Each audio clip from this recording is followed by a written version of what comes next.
President Donald Trump speaks with reporters before boarding Air Force One at Morristown Municipal Airport in Morristown, NJ, Sunday, August 18, 2019.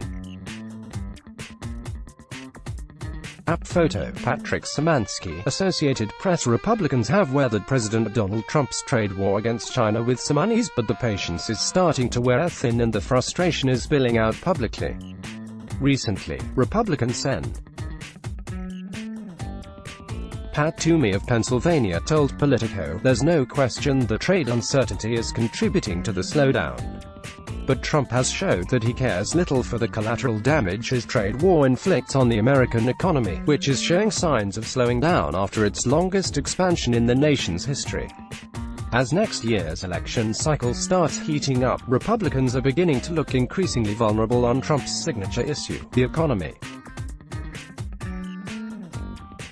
It threatened the control of the White House and cost him the Senate. Visit Business Insider's homepage for more stories. Republicans have weathered President Donald Trump's trade war against China with some unease, but the patience starting to wear thin and the frustration is spilling out publicly. Republican Sen. Pat Toomey of Pennsylvania, a leading free trader, recently told Politico, "There's no question that trade uncertainty is contributing to the slowdown. We're in a very good place," he added.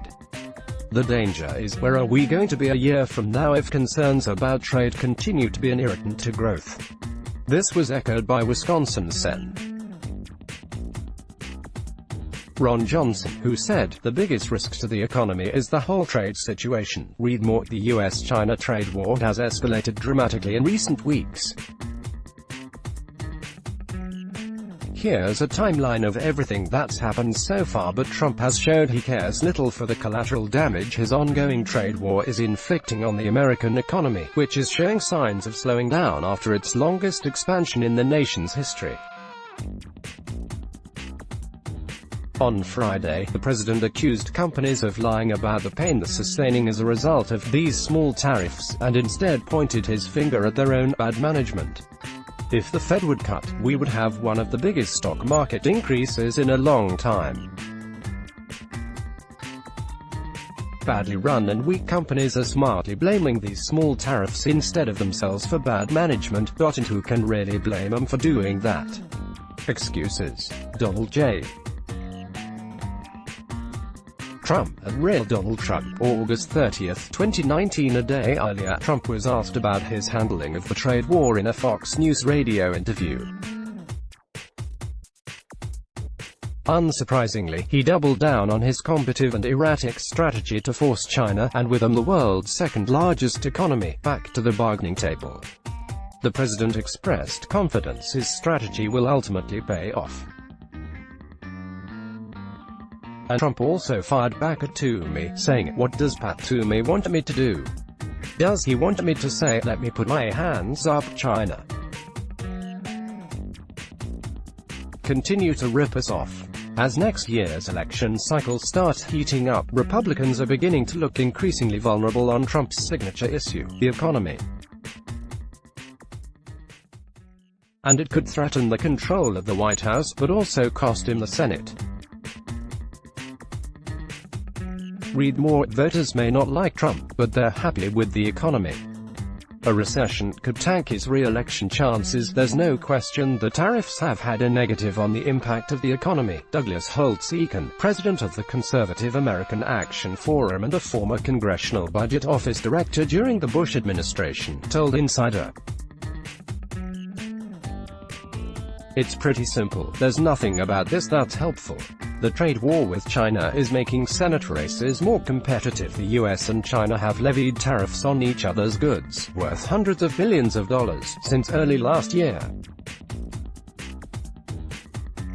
And the US is set to escalate the trade war with a 10% tariff on $112 billion of Chinese goods on September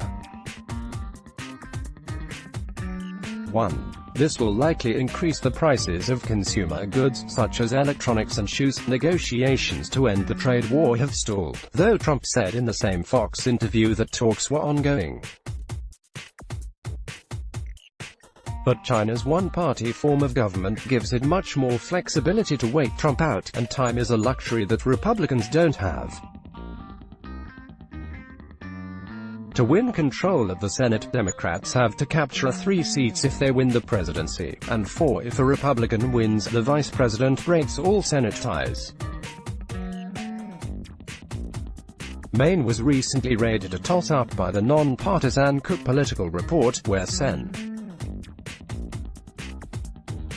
Susan Collins is vulnerable over her vote to confirm Brett Kavanaugh to the Supreme Court, and for not being forceful enough in confronting Trump. Read more. Trump and the Republican-controlled Senate are increasingly at odds on everything from trade to Yemen to the border wall. Maine's lobster industry, which pumps around $1.4 billion into the state's economy each year, has seen sales to China plummet around 84%, according to the Maine International Trade Center. That certainly won't help Collins' odds of re-election.